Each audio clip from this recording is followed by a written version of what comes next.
In June, there was E3, and we asked the two of you to appear in a developer discussion. That's right. Until now, the games have been released later overseas, so people overseas always received them after they were first released in Japan. But this time, new, never-revealed information on the upcoming Pokémon games were being addressed directly to them. It really came across to me how excited the overseas game fans were. Having participated, what were your impressions? Well, the fans gathered there really like Pokémon. Of course, a few were actually working on the game, but I really did sense enthusiasm. What we, and especially when Masuda-san, when he talked about the new, latest information, I sensed a very strong response. The world's first reveal about the games were being directed to them. You could really tell that they were excited to be there. What about you, Masuda-san? It's something we really wanted to do in releasing the games simultaneously around the world.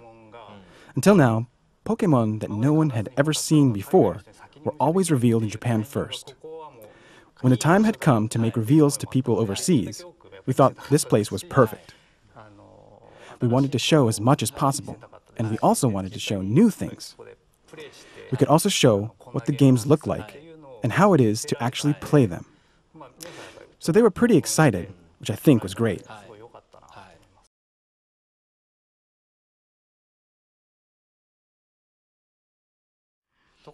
By the way, Pokémon X and Pokémon Y are the first games made entirely in 3D, so you had to represent all sorts of things three-dimensionally. Considering all the games that Game Freak has made so far in the Pokémon series, I think these were full of new challenges. How about that? At the start, with hardware like the Nintendo 3DS, we thought we should make 3D models. We thought we really have to try it.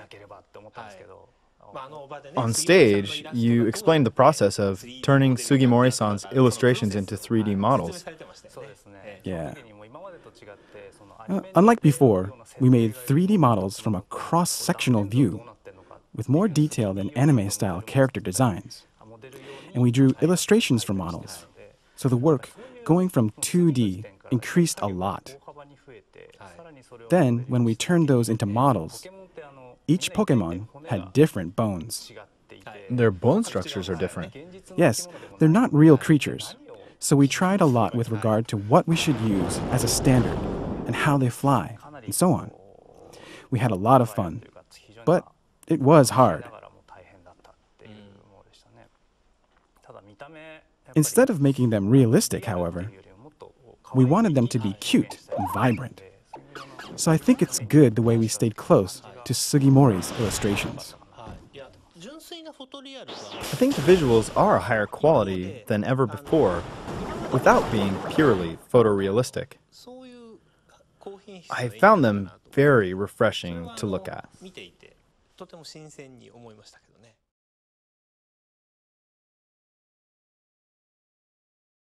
Next, I'd like to ask about battles.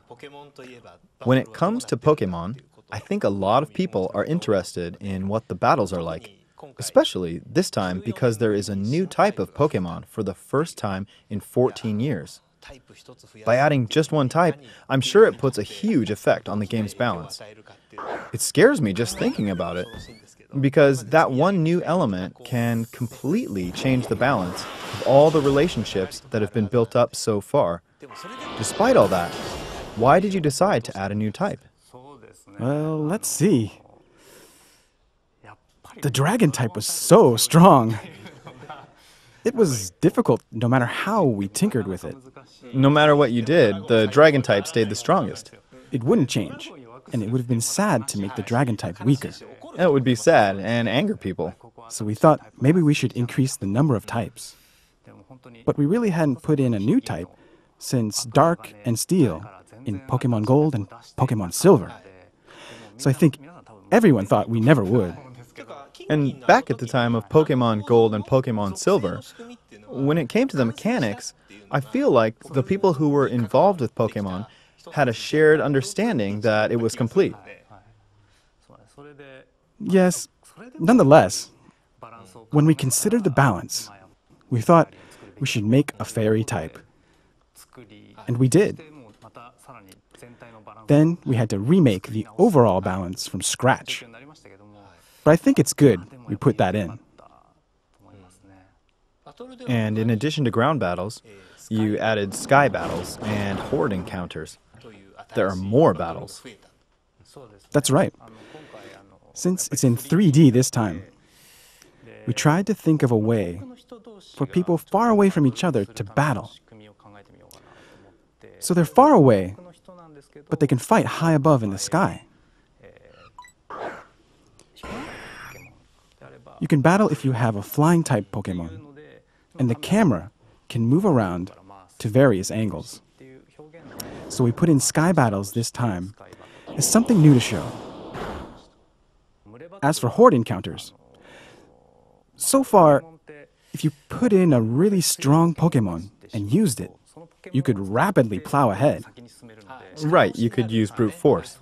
Yes, but we can't just let Pokémon that strong loose in the field in order to stop players from doing that. Ah, I see. Nonetheless, for a sense of balance that puts you in a pinch. Ah, it adds tension. Right, right. And yet they're not strong by themselves. And when you want to go on with that structure... To make it challenging, they come out in hordes. If the balance gets too risky, you might panic and press run away. Like, uh-oh. The fight might be 5 turns against 1, so you make a move and get hit 5 times. It's like playing Japanese chess and your opponent makes 5 moves at once. That really hurts. You can experience being in a difficult position all of a sudden when usually you would think there's no way you could lose.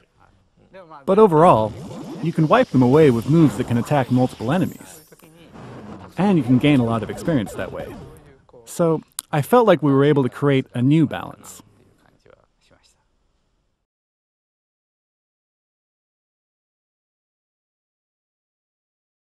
Moving on to the next topic. When it comes to Pokémon, some players like battling, while some think they're cute. Some people want to collect cute Pokémon as much as they can and only catch their favorite cute Pokémon and line them up. Well, it looks like Pokémon X and Pokémon Y have a perfect feature for them. I'm referring to Pokémon Ami.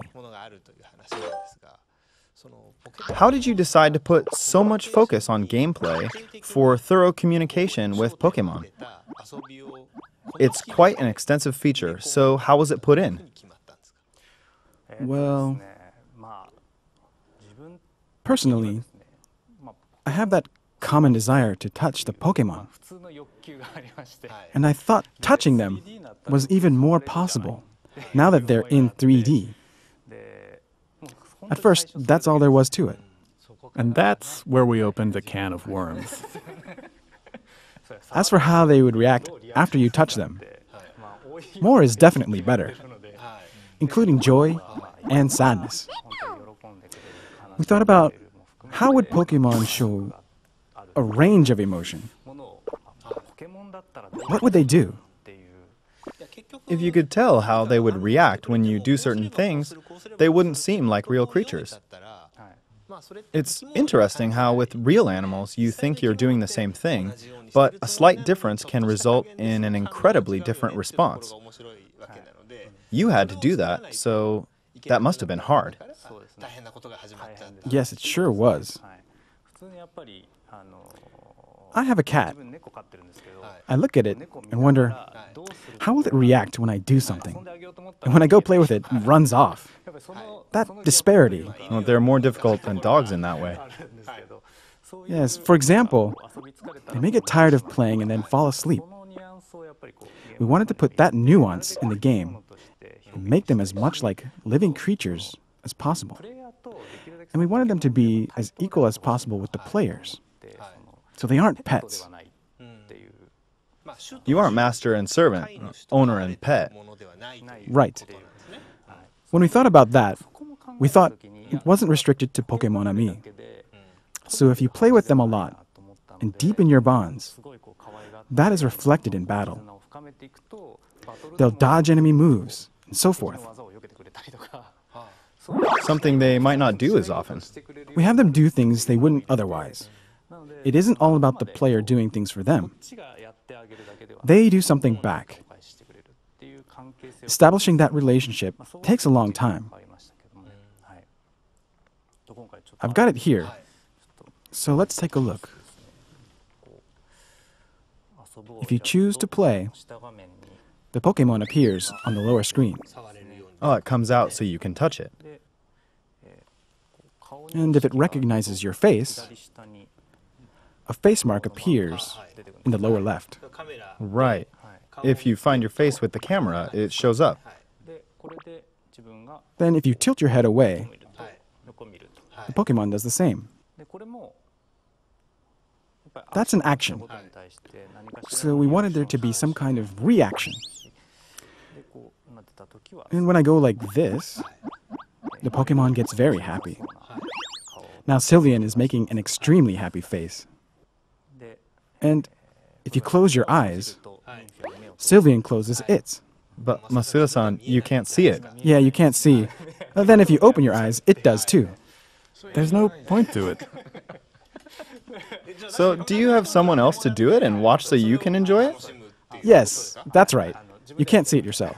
Okay, so design-wise, there is a point. That's good. Yeah, like, here, would you have a look?